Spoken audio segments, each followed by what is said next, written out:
할렐루야. 이렇게 함께 예배드리는 모든 분들을 주님의 이름으로 축복합니다. 기쁜 마음으로 오셨죠? 억지로 오신 분 계십니까? 있겠죠. 기쁜 마음으로 오신 분도 계시고 억지로 오신 분도 계시고 또 같이 데리고 오고 싶었는데 안 일어나니까 포기하고 혼자 오신 분도 계시고 아무튼 저튼 간에 이렇게 함께 모여서 예배할 수 있어서 너무 고맙고 감사하고 행복한 줄 믿습니다. 네, 우리 기독교가 다른 종교와 다른 점이 있다고 했지요. 그것이 뭡니까? 우리는 부활신앙을 갖고 있다고 했어요.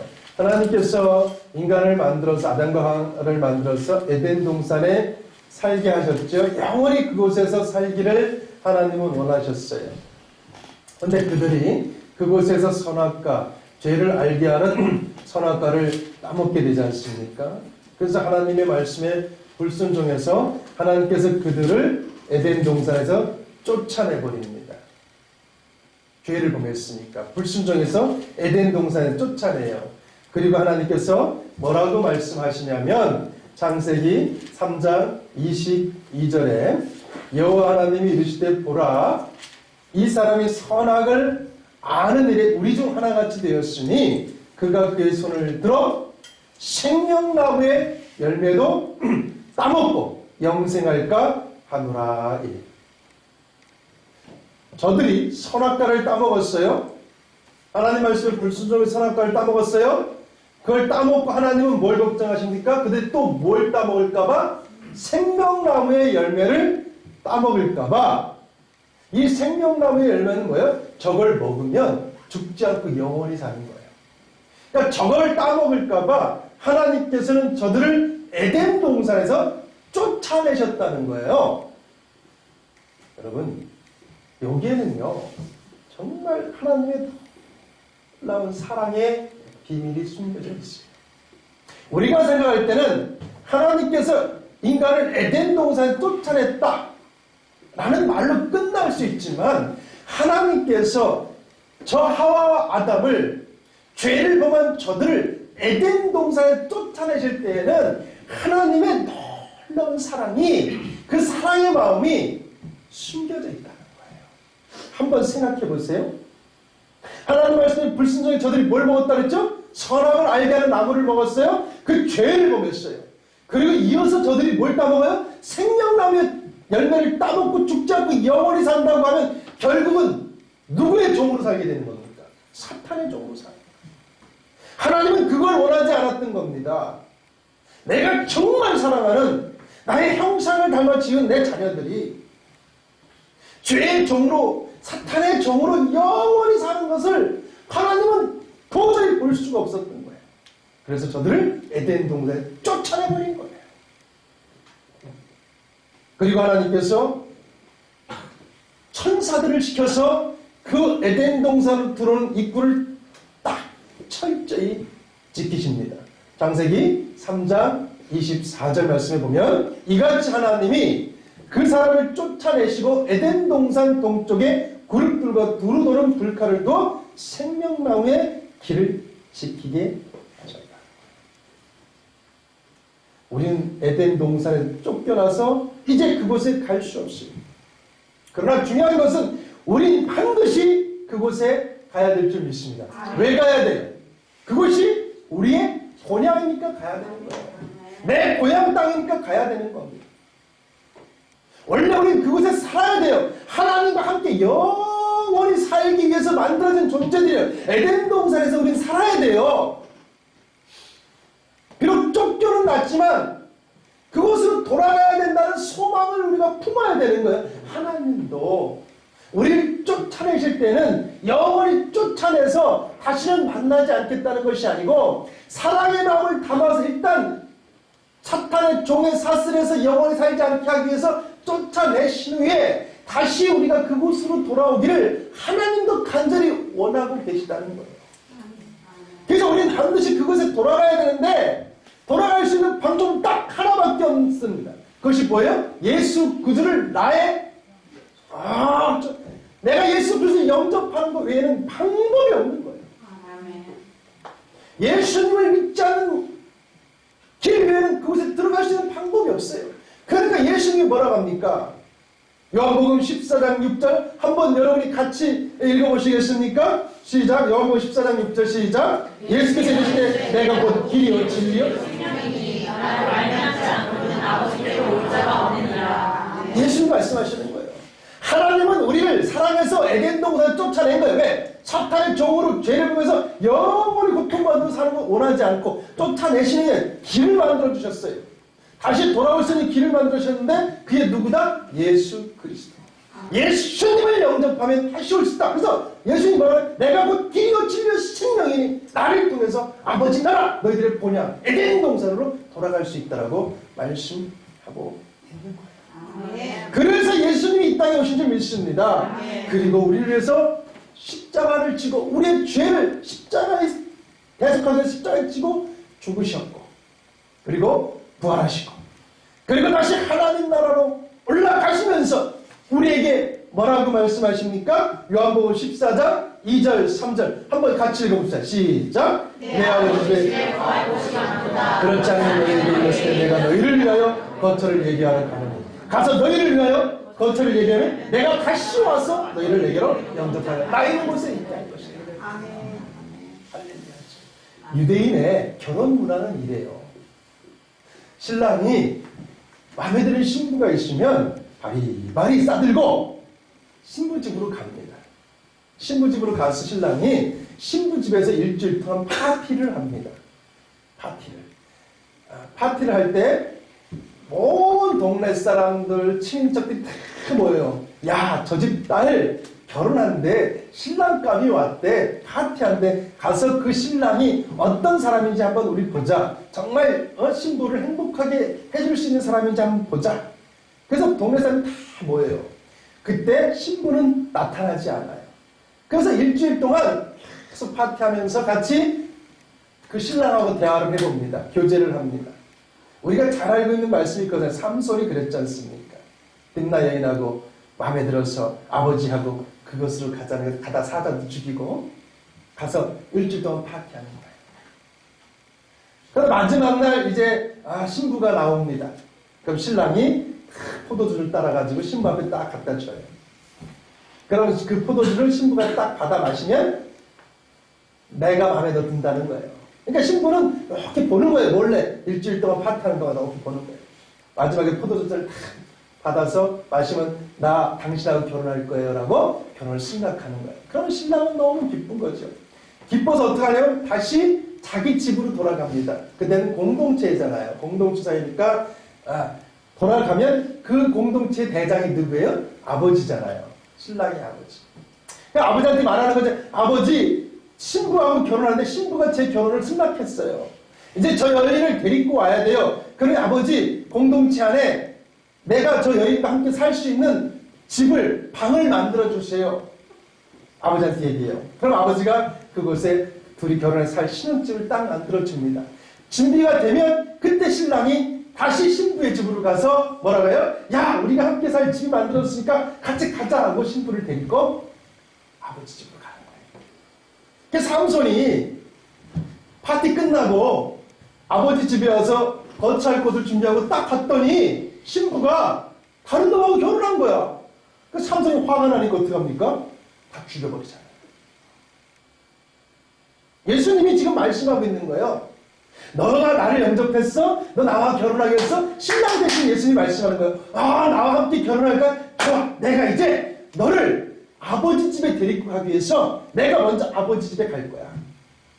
가서 너와 살 집을 준비할 거야. 그곳에 우리 신혼집을 준비하면 내가 다시 올 거야. 그때 나랑 같이 가자. 이게 재림이에요. 아멘. 이게 재림이에요.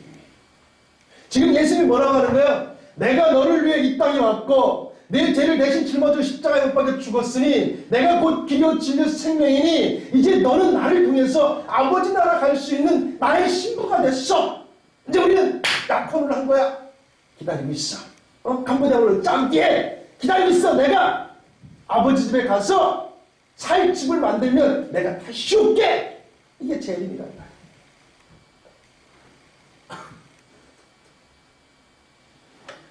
우린 그곳에 가야 될 줄 믿습니다. 아멘. 반드시 가야 된다는 소망을 품어야 될 줄 믿습니다. 그런데 아무나 갈 수 있는 곳이 아니에요. 누구만 갈 수 있어요? 예수님을 나의 구주로 영접한 사람만 갈 수 있다는 거야. 예수님의 말씀을 온전히 믿는 사람만이 그곳에 갈 수 있는 줄 믿습니다. 예수님이 내 대신 죄를 짊어지고 십자가에 못 박혀 죽으셨고 부활하셨고 다시 올 거라는 그 사실을 믿는 사람만이 그 아버지 집에 갈 수 있는 거예요. 삼손이 어떻게 했어요? 거처할 것을 준비하고 따갔더니 신부가 다른 놈하고 결혼했어요. 그러니까 어떻게 합니까? 심판인 거예요. 심판. 그래서 우리는 지금 나를 다시 데리러 오실 그 예수님의 재림을 기다리고 있어요. 그런데 속 시원하게 그 신랑 되신 예수님이 속 시원하게 야 조금만 기다려, 내가 있잖아, 언제 올게, 3년 후에 올게, 2년 후에 올게, 5년 후에 올게, 몇월 며칠 올게, 정확히 날짜는 안 가르쳐줘도 대충 연수만 가르쳐줘도 할렐루야 하고 기다리겠는데 예수님은 안 가르쳐주시고 뭐라고 말씀하십니까? 마태복음 24장 36절에 뭡니까? 그러나 그날과 그때는 아무도 모르나니 하늘의 천사들도 모르고 오직 누구만 하신다고요? 아버지만 하신다는 거예요. 예수님도 모른다는 거예요. 그렇지 않겠습니까? 그 공동체의 주인이 누구예요? 아버지야. 아버지, 제가 저 여인이 마음에 들어서 아버지 집에 거처를 준비하라으니까 아버지 방 만들어주세요. 그래, 알았다. 그럼 있잖아, 저쪽에 산이 있는데 저걸 좀 부시고 저기다 너희들 집을 만들어줄게. 이렇게 할 수도 있잖아요. 그럼 시간이 오래 걸릴 거 아닙니까? 아버지 마음에 들어야지 그 집이. 아버지 마음에 드는 곳에 거처가 준비돼야만 승낙해줄 거 아니에요? 그러니까 결국은 천사를 잊고 일하는 천사들도 모르고 아들 예수님도 모르고 오직 누구만 하신다는 거예요? 하나님만 하신다는 거예요. 그래서 우리 그 재림의 때를 기다리고 있는 거예요. 만약에 여러분이 예수님이 언제 오실지를 안다고 하면 2020년도에 예수님이 오신다. 옛날 어떤 이상한 정신병자들이 날짜를 지목해서 얘기했던 적이 있었지 않습니까? 그래, 예수님이 2020년대에 오신다. 그럼 여러분 뭐 할 거야? 2019년도까지는 7일, 8일에만 볼 거 아니야. 좋다. 불일도 즐기고, 야, 목요일도 즐기고, 수요일도 즐기고, 가자. 밀리기만 그렇게 살 거 아니에요. 막말로 해서. 그렇잖아요? 내가 잘 나가봤는데, 김태희 집사님 안 했어. 2019년도까지 낚시대 가서 이러고 있을 거야. 여러분 가운데 그런 사람 많아. 그리고 언제? 야, 2020년 1월 1일에 올지도 모르니까 2019년 12월 30일로 땡 하고 이제 교회 가기 시작하기. 송경집에 데려가서 할렐루야 이럴 거 아니야. 뻔해. 안 봐도 비디오잖아. 하나님은 그 꼴 보고 싶지 않은 거야. 노력도 하지 않고 쓰고도 하지 않고 거저 구원받으려고 하는 그 지근성 가진 자녀들을 하나님은 원하지 않으니까 비밀한 시크릿한 거야. 불시험하는 거야. 불시험. 그래서 예수님이 등잔불 든 여인 10명의 처녀의 그 비유를 남겨주셨잖아요. 10명의 처녀가 신랑을 기다립니다. 근데 5명의 처녀는 등불에 기름도 넣고 예비 기름도 준비를 했어요. 성경은 이 여인을 지혜로운 여인이다 그래요.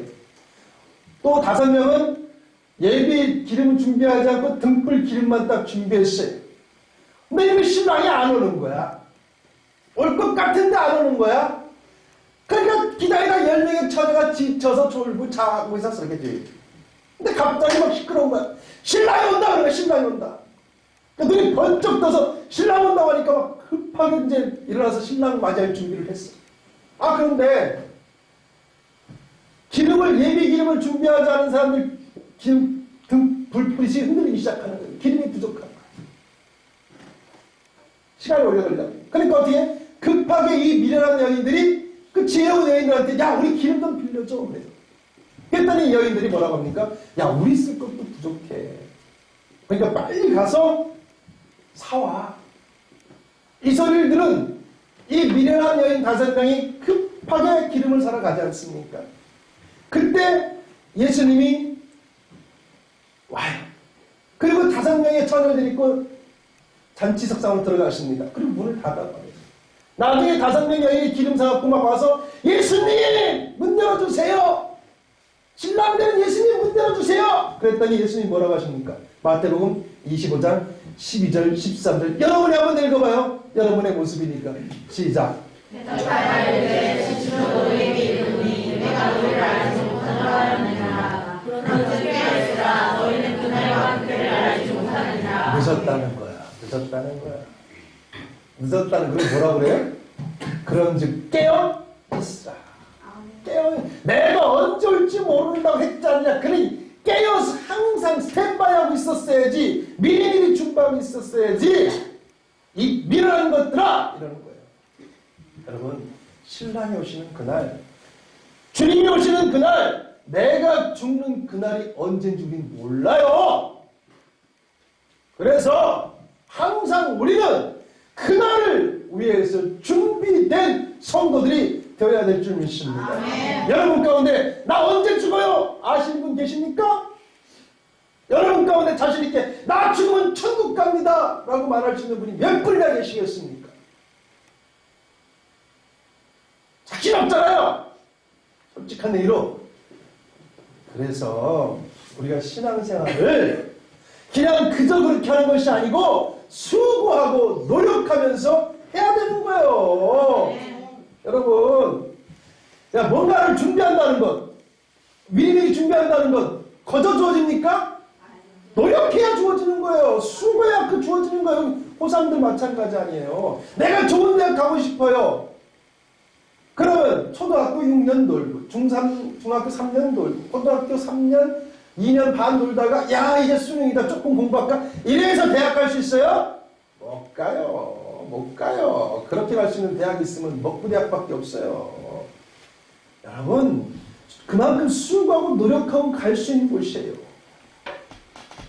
여러분, 내 영혼이 영원한 나라, 하나님 나라 가서 내가 하나님과 영원히 살 수 있는 기회를 제공받았다고 하면 최소한 내 영혼을 위해서 뭔가는 좀 수고하고 노력하는 좀 미리 준비된 자의 삶을 우리가 살아야 되지 않겠습니까?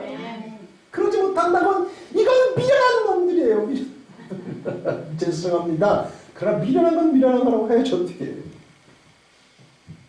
여러분, 우리가 하나님을 믿지 않는 사람들하고 똑같이 생각하고요. 그들과 똑같이 행동하고 그들과 똑같이 살면서 구원받으려고 한다. 이건 진짜 심각한 바보예요. 왜 바보인 줄 아십니까? 어차피 지옥 갈 거면 이 땅을 즐기세요. 얼마나 즐길 게 많습니까? 그렇죠? 환장하고 팔짝 뛰게 즐기게 많은 이 세상의 문화 아닙니까? 어차피 지옥 갈 거라면 그냥 죽기 전에 즐기다 가세요. 이게 더 세상적에선 지혜로울 수 있어요. 그러나 여러분이 최소한 내 영혼만큼은 하나님 나라 가야 되겠다라고 생각하신다고 하면 최소한 양심을 가지고 좀 수고하고 노력하는 여러분들이 되었으면 좋겠어요. 그리고 성도들 가운데 이 무늬로만 또 신앙생활하는 분들이 계십니다. 이런 사람을 우리 뭐라고 해요? 회색 분자라고 해요. 겉과 속이 다른 사람, 비겁한 사람, 당당하지 못한 사람. 여러분, 회색 분자가 되면 안 돼요. 내가 교회 다니면 교회 다닌다. 내가 하나님의 자녀면 나 하나님의 자녀다. 라고 당당히 밝혀야 되는 거예요. 왜 못 밝히는 거야? 요즘 사람들이 교회를 욕하잖아. 요즘 사람들이 목사를 욕하잖아. 이번에 박종수 선교사님 연락 왔잖아요. 안 목사. 이제 난 캄보디아에 있어. 목사라고 해야 될까? 선교사라고 해야 될까? 고민하던 중에 이제 아저씨라고 해야 될 것 같아. 박 목사님 왜 캄보디아에서 이번에 그 CMU에서 사건 터졌잖아요. 그러니까 사람들 어떻게 되면 교회를 욕하고 목사를 욕하고 막 난리지. 여러분, 안티가 관심 없으면 안티지도 않습니다. 하나님 없어. 야, 부활이 어디 있어? 이런 사람들은요, 교회도 욕 안 해요. 목사도 욕 안 해요. 근데 그래도 조금 관심 있고 과거에 교회 다녀본 사람들이 교회도 욕하고 목회자도 욕하는 거예요. 저는 말이죠. 지금 시대가요. 전도하기 딱 좋은 시대라고 생각해요. 하나님께서 저는요, 초대교회 부흥의 역사를 이 시대에 허락해줬다고 믿어요. 저는요, 교회가 전부 타락해야 된다고 생각하고요, 목사들이 전부 타락해야 되고, 성도들이 전부 타락해야 된다고 생각합니다. 그래서 가는 곳마다 교회를 욕하고, 목사를 욕하고, 성도들 욕하는 사람들이 좀 많아져야 된다고 생각합니다. 왜 그런 줄 아십니까? 그래야 교회가 부흥할 수 있어요. 그래야 우리 서울교회가 살 수 있어요. 여러분 생각해 보세요. 누가 막 모여서 막 교회를 욕해요. 목사를 욕해. 야, 이번에 있잖아 막 이랬대. 욕하고 있어요. 그래서 우리 윤현이가 쓱 가요. 뭔 소리해? 막 교회를 욕하고 막 목사 욕하는 소리 들을 때 어떤 교회에서 그런 소리 했대? 어떤 목사님이 그렇게 나쁜 짓을 했대? 야, 세상에 어떻게 그럴 수 있니? 어떻게 세상에 그럴 수 있니? 근데 있잖아, 우리 교회는 다르다? 우리 교회는 다르다? 우리 목사님은 다르다? 우리 성도님은 다르다? 거기서 그럴 거 아니야. 뭐가 다르지? 그럴 거 아니야. 당황하지 마세요, 그 소리 할 때. 니 다르니, 뭐 너도 예수쟁이야? 여러분 당황하지 마세요. 나 예수쟁인데 우리 교회 다르고 우리 목사님 다르고 우리 성도는 달라. 궁금하지? 와봐. 와봐! 궁금하면 우리 교회 한번 와봐! 빌립이 나다나엘한테 복음을 전해요. 예수님 믿어. 나사렛에서 예수님이 태어나셨어. 우리의 구원자 메시아가 오셨어. 나다나엘이 뭐라고 합니까? 얘는 씹기는 소리하네. 비판하고 비평합니다. 그랬더니 빌립이 뭐라고 그래요? 야, 그래? 한번 와봐. 와봐. 네가 와서 진짜 봐봐. 나다나엘이 가잖아요. 가서 예수님 만나면 어떻게 돼요? 예수님이 제자가 되지 않습니까? 거짓말가지고 뒤집어집니다. 여러분 얼마나 좋아. 전도하기 좋잖아. 우리 개척교회가 살 수 있는 교회 방법은 거기 큰 교회가 타락해야 돼. 더 많은 교회가, 더 많은 목사들이 타락해야 돼. 그래야 짝퉁 목사가 걸러지고, 그래야 가짜 목사들이 걸러지고, 그래야 정기교육을 안 받은 목사들이 떨어져 나가는 거야. 목사 5명이 모여서 안수하면 지나가는 사람도 목사가 되는 시대야, 지금 시대가. 자격 조건이 안 되는 사람들이 막 지금 목사가 하고 있잖아. 그러면 어떻게 그런 자들이 사고를 쳐줘야 목사들이 분리가 될 거 아니야. 가짜와 진짜가 분리가 될 거 아니겠습니까? 우리가 잘 알다시피 금을 채굴할 때 어떻게 해요? 흙덩이를 갖다가 채반에다 딱 올려놓고 어떻게 하면 물속에서 계속 흔들어내지 않습니까? 요동치잖아요. 요동치다면 어떻게 돼요? 금은 무거우니까 가라앉고 특정이 다 나가잖아요. 물결에 쓸려 나가는 거예요. 나중에 금방 남는 거예요. 이 시대가 혼탁하고 혼미하고 교회가 타락하고 목사들이 타락하고 성도들이 타락해서 많은 사람들이 욕을 해야 돼요. 그때 진짜 성도인 여러분이 모습을 드러내는 거예요. 야, 우리 교회 한번 와봐. 우리 교회 달라. 그런 교회도 세상에 있었구나. 우리 교회는 틀리다 한번 와봐. 우리 목사님은 틀리다 한번 와봐라. 이렇게 말할 수 있는 성도들이 돼야 되는 거예요. 아멘. 근데 중요한 건 뭐예요? 그들이 왔을 때가 중요하잖아요. 그들이 왔어요. 왔는데 세상 교회와 똑같으면 되겠어요? 그들이 와보니까 달라야죠.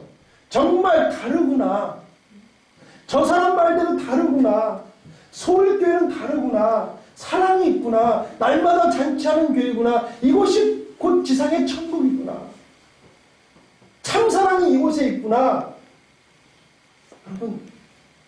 여러분이 바꿔야죠. 이 시대를 포기하는 것이 아니고 여러분들이 이 시대를 바꿔야 되는 거예요. 여러분들이 와 보라고 하고 온 그들이 감동을 먹을 수 있게끔 여러분들이 교회 안에서의 삶을 바꿔나가야 되는 거예요. 여러분에게 소망이 있는 거예요.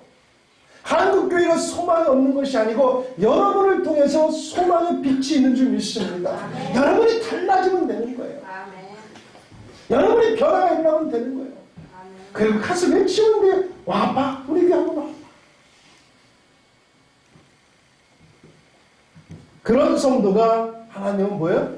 노력하는, 하나님께 사랑받기 위해서 노력하는 성도라는 거예요. 하나님은 사랑의 하나님이십니다. 믿으십니까? 예수님께서 재림의 때를 철저히 비밀로 하셨어요. 그런데 우리 하나님께서는 사랑하는 여러분들에게만큼은 그 때를, 그 징조를 가르쳐 주셨어요. 오늘 1절 말씀 보니까 뭐라고 합니까? 너는 이것을 알라. 그래요. 너는 이것을 알라. 말세의 시대는 고통의 때가 이르게 된다. 그럽니다. 그리고 이어서 뭐라고 합니까? 사람들이 자기만을 사랑한다. 그래요. 이기주의적 삶을 산다고 그러죠. 그리고 사랑보다는 돈을 더 사랑한다라고 말합니다. 요즘 물질 때문에 가족을 버리지 않습니까? 교만하다 그래요. 하나님을 외면한다는 것입니다. 그리고 교회를 비방하고 타인을 비방한다.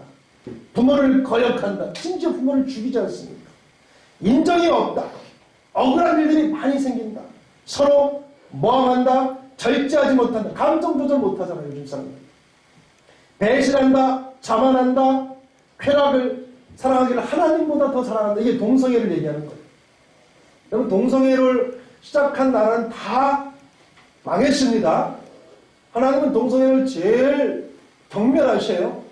그래서 그거는 아주 심판해. 여러분 다시 한번 얘기하지만 동성애는 병입니다. 그냥 쉽게 설명하면 간단해요. 내가 백혈병으로 태어났어요. 거기에 나만 겪는 고통이냐고 생각할 수 있지 않습니까? 여러분 내가 백혈병으로 태어났어요. 백혈병 때문에 어떻게 해야 돼요? 치료하기 위해서 노력해야 되지 않겠습니까? 그쵸? 아이씨 내가 백혈병으로 태어났으니까 얼마 못 살아. 좋다 이 세상. 봐라 이씨 자꾸 세상 다니면 불질르고 막 살인하고 이제 이합니까? 사람들이 안 하잖아요. 내가 백혈병으로 태어났으면 고치기 위해서 노력하고 치료를 받으면 돈 벌어서 백혈병으로 고통받고 있는 사람들을 위해서 물질을 기부하고 이러지 않습니까? 동성애는 똑같은 거예요. 내가 동성애를 가지고 태어났어요.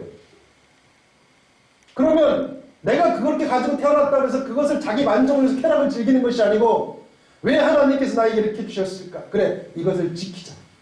절제하자. 사도 바울이 두 가지가 고통스러운 병을 갖고 있었잖아요. 안질병하고 성격이 약간 혈기가 있었어요. 사도 바울이 죽은 사람도 살리지 않습니까? 병자들을 많이 고쳤어요. 그래서 사도 바울이 기도했어요. 하나님, 나의 병도 좀 어떻게 해. 그렇잖아요, 여러분. 죽은 사람도 살리는 사람이고 안진뱅이들이 이렇게 수많은 병자들을 고쳤던 사도 바울이 자기 눈, 요즘으로 따지면 백내장, 녹내장 이런 거 하나 못 고치겠어요?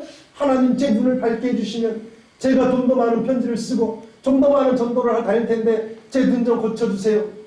하나님 뭐라고 합니까? 내 은혜가 족하다. 내 은혜가 족하다. 만약에 여러분 생각해보세요.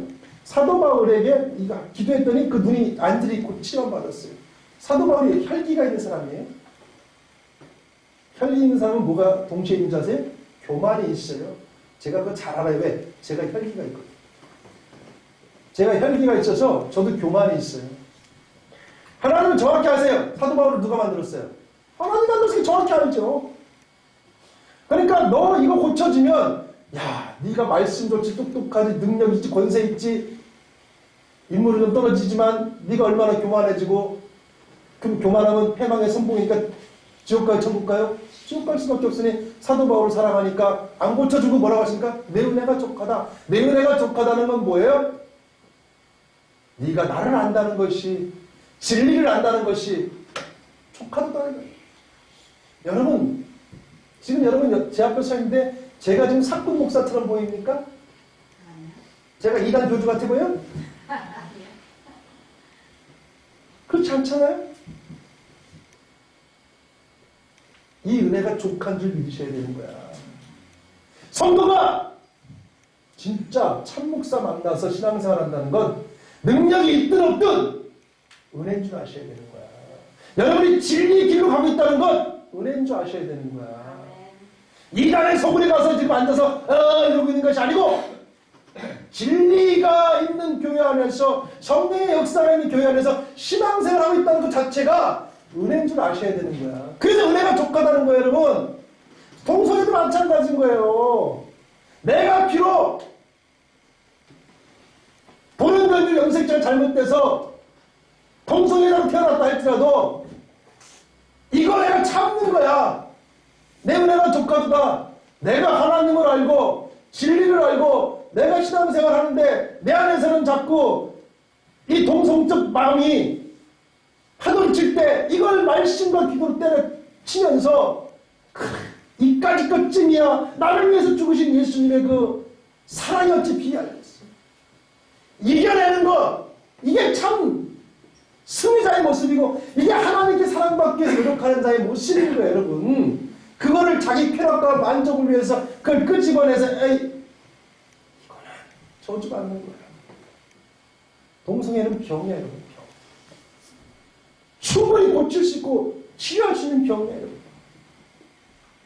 이걸 받아들이면 안 돼요. 하나님은 고칠 수 있고 해결할 수 있고 충분히 이겨낼 수 있는데도 불구하고 자기 만족과 쾌락을 위해서 즐기는 그런 그들을 하나님은 저주하시는 거예요. 그래서 동성애로 판친 나라는 성경에 보세요. 전부 나라님께서 심판해서 아예 싹 존재 자체를 소멸시켜버리기 시작해요.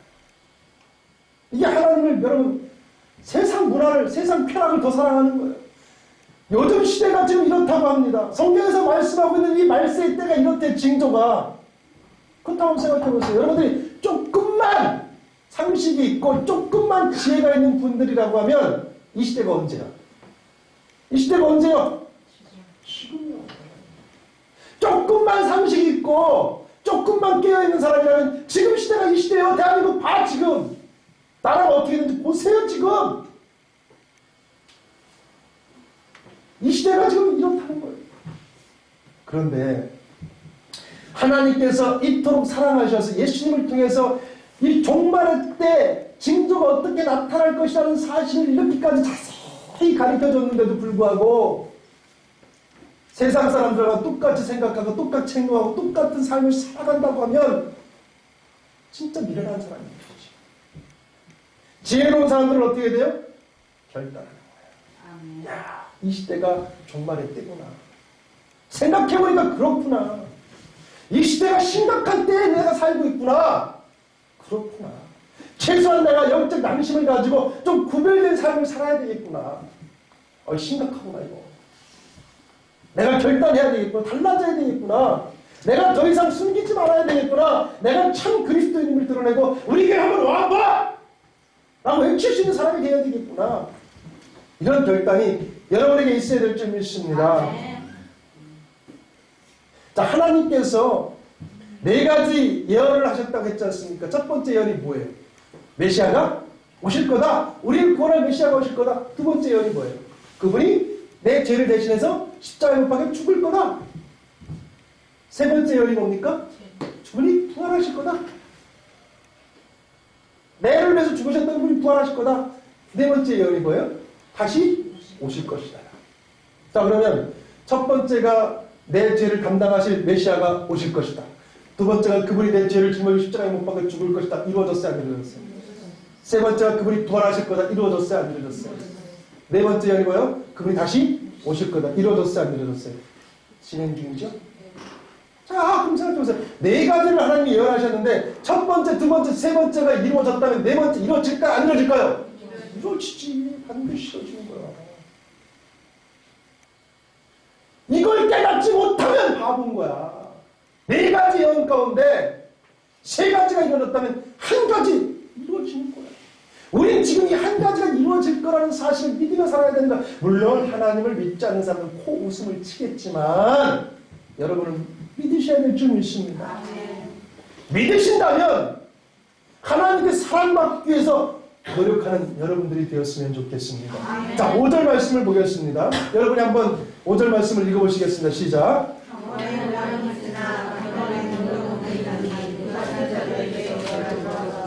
다시 그렇게 읽어가지고 소용없어요. 다시 시작.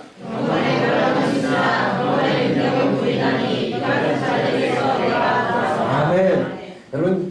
여러분의 교회 안에서의 모습은 어떻습니까? 경건하지 않습니까? 그래도 예배도 드리고 찬양도 하고 말씀도 보고 기도도 하고 목사님 내가 아까 신집사님 말하니까 목사님 알아주세요. 교회 안에서 막 이래요. 경건해요, 경건해요. 근데 교회 바깥에서 어때요? 교회 바깥에서는 예배 드리고 싶어서 막 몸소리가 칩니까? 막 교회가 그립고 막 빨리 교회 가서 찬양 드리고 싶고 기도하고 싶고 말씀 듣고 막 교회의 향기가 그립구나 막 이러십니까? 교회가 걱정되고 우리 목사님 보고 싶어. 그러면 이 중에라도 카톡이 오든지 뭐가 연락이 와야지. 사모님을 통해서 오든지 뭐가 있어야 돼. 안 하잖아요. 이게 뭐예요? 교회 안에서는 경건한 척해요. 근데 교회 바깥에 나가면 경건의 모양을 잃어버렸어요. 하나님께서 뭐라고 합니까? 경건의 모양을 잃어버리지 말고 살라는 거예요. 바깥에서도. 이게 경건의 능력이라는 거예요. 교회 안에서 당신들이 경건하다고 하면 교회 바깥에서도 경건한 모습을 드러내라는 거예요. 이게 경건의 능력입니다. 여러분들이 교회 안에서 예배드리고 찬양하고 말씀드리고 목사님 외쳐내고 성도님을 사랑한다고 외치고 막 이런다면 나가서도 그러라는 거예요. 그 능력을 드러내라는 거예요. 하나님의 찬양을 드러내라고 지금 말씀하고 있는 거예요. 여러분이 깨달으셔야 돼요. 여러분이 나가서 경건의 능력을 드러내면 여러분이 상상하지 못하는 기적들이 여러분 삶 속에 나타나게 될 줄 믿으시기 바랍니다. 왜? 예수님이 뭐라고 그랬어요? 내가 너에게 권능과 권세를 준다고 했잖아. 가서 경건의 능력을 나타내 보세요. 가정에 문제가 있습니까? 내가 경건의 능력을 나타내 보세요. 내가 하나님의 자녀임을 드러내 보세요. 그 문제 소멸되는 거예요. 자녀의 문제, 물질의 문제, 환경의 문제, 진로의 문제 아무것도 아니야. 그건 말씀드렸잖아. 빛이 있는 곳에 어둠이 올 수 있어요, 없어요? 빛과 어둠이 싸움이 된다고 해서 안 된다고 했어요. 여러분, 빛과 어둠은 싸움 자체가 안 돼요. 빛이 있는 곳에 어둠이 근접하지 못해요. 빛이 가면 어둠은 떠나게 되어 있어요. 하나님의 자녀의 경건의 능력을 드러내는 여러분 앞에 어떻게 환경의 문제들이 겨와가지고 여러분을 곤고하게 만들 수 있겠습니까? 안 되는 거예요. 여러분에게 그런 능력들이 있는 거예요. 그러니까 어떻게 돼? 나가서 경건의 능력을 드러내란 말이에요. 그럼 여러분 삶 속에 기적이 펼쳐나게 될 줄 믿습니다. 이런 사람이 경건의 능력을 나타내기 위해서 노력하는 사람, 수고하는 사람, 하나님이 사랑하시는 줄 믿으시기 바랍니다. 달라진 여러분들이 되어지길 주 이름으로 축원합니다. 하나님 아버지 감사합니다. 오늘 이 시간 말씀을 주시고 선포하게 하시고 성령 안에서 그 말씀이 우리 사랑하는 성도들 영혼판에 새겨지게 하여 주심을 감사드립니다. 이제 그 씨앗들이 우리 사랑하는 성도들 심령 그 안에서 무럭무럭 성장하여 열매를 맺는 참 그리스도인들이 되게 하여 주시옵소서. 영광을 주님께 드리며 살아계신 우리 주 예수 그리스도 이름 받들어 기도드렸습니다. 아멘.